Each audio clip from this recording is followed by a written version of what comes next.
Somos los exploradores de una nueva humanidad, sin los odios y rencores de la vieja sociedad.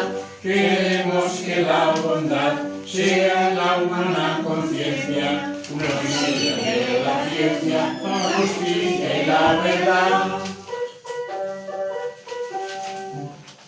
Somos el nuevo modelo de una civilización que traerá a los pueblos su futura redención.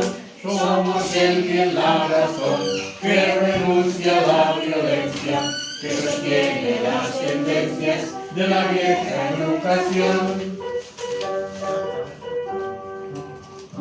Y la infancia redimida de vicios que favorecen los instintos homicidas que a los hombres embrutecen, y vamos a suprimir la causa de toda guerra, porque queremos vivir una paz digna en la tierra.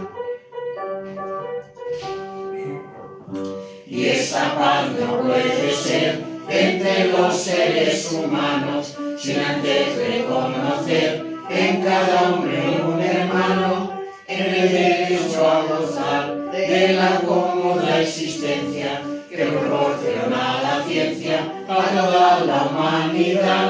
Somos los exploradores de una nueva humanidad, sin los odios y rencores de la vieja sociedad.